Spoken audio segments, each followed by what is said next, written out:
Hi, I'm Jan Shegda of Clarity Coaching, and today we're talking about Enneagram self-preservation variant. So self-preservation is one of 3 variants. The other 2 choices are social or sexual. All people have all 3, but you just have a favorite and you have them in proportion. So today we'll talk about what it means to be self-preservation, some typical Enneagram types that tend towards self-preservation and ones that do not. We'll also talk about careers with self-preservation, problems you might see when they're not doing well, and then just a recap of how they are at their best. So self-preservation variant is someone that's primarily concerned with the physical environment and the physical body. So if they're walking into a room, they're going to notice, how comfortable is this room? Where is a nice place for me to sit? Do I like the temperature? Do I need to eat or drink or use the bathroom? Do I like the lighting? So they're thinking about their physical presence within that room and whether they like it or not. So some of the strengths of self-preservation, they tend to be very consistent, routinized people. So they like to find the way to do things that makes the most sense, that's the most comfortable, and do it that way every time. On the downside, because they find that right way to do everything, that can't be messed with too much. So let's say you have a self-preservationist friend or spouse and you're in a hurry to get somewhere and that person is getting ready. The self-preservationist most of the time can't really be rushed because they go through the same steps every time. So to leave out the steps would be more distressing than maybe being a couple minutes late at times. Not to say that self-preservation types tend to be late. They usually are pretty routinized, like I said, and disciplined, and they like consistency. It would not be uncommon to find a self-preservation individual who gets up at the same time every day, goes to bed at the same time, has the same breakfast, watches the same TV shows, does the same thing every weekend. And of course, that's an exaggeration of the preference of that variant, but that's what you tend to see or what you would expect with self-preservation. And so basically what they're concerned with are the survival needs, safety needs. When you think of kind of like Maslow's hierarchy of needs, they're thinking of those basic bottom: food, shelter, clothing, sleep, types of things.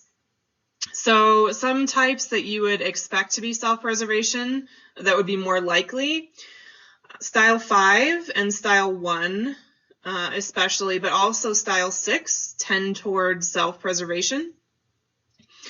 And it's just because if you think about it, like if you think about, for example, style 5, the investigator, and really a lot of what makes style 5 tick is about resources and conservation of those resources. And so that lends itself very well to self-preservation. 1s are very ordered, very consistent, and so that lends itself to self-preservation as well. And when you think about safety and consistency needs, that can sometimes make you think of a 6.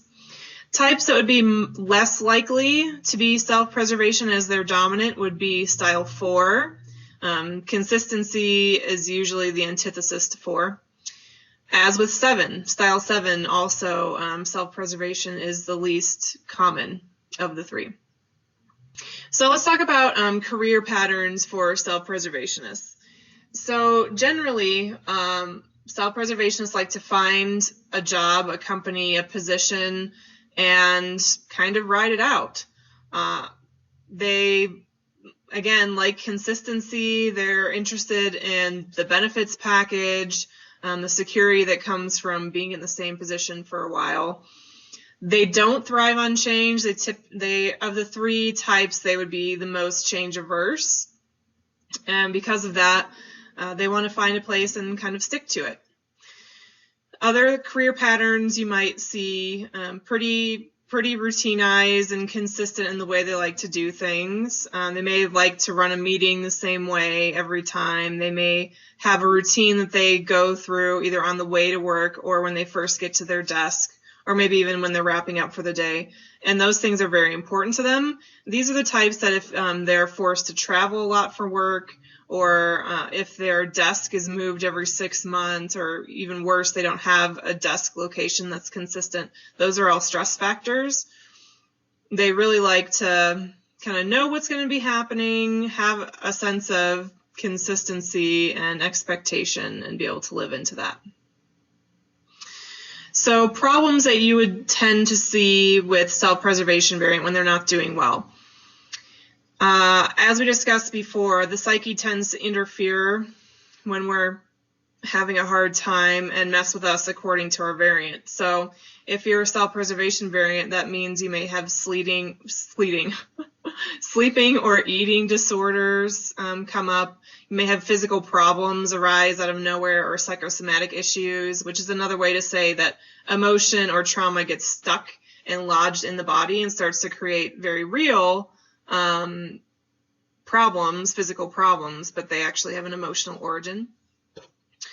What else? Yeah, and just physical breakdown of one kind or another. That's what you tend to see when self-preservationists are having a rough time. At their best, like I mentioned, these individuals bring consistency, they bring an attention to the body. I should also mention in terms of careers, so careers that self-preservationists might be really interested in getting into would be things like having to do with the body, so medicine, so all sorts of doctors can be self-preservationists. Something like massage therapy, personal training, physical therapy, really anything you might think of that has to do with the body and consistency and health and safety of the body. So really that's, medical and preventative care. Another example might be like an interior decorator. That's not the body necessarily, but it's the environment, or some environmentalists that are into more of those political causes could be either social or self-preservation. But the point is that they want to be working in a field that's consistent.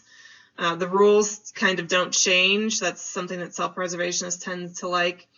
So they're attracted to fields like medicine, personal care, and also the more traditional business spheres, so anything like financial services or accounting, even though that doesn't have to do with the body, it has to do with resources, safety, financial security, etc. So that's what we have for self-preservationists. Thanks for joining us, and feel free to let me know if you have any comments or questions. See you next time.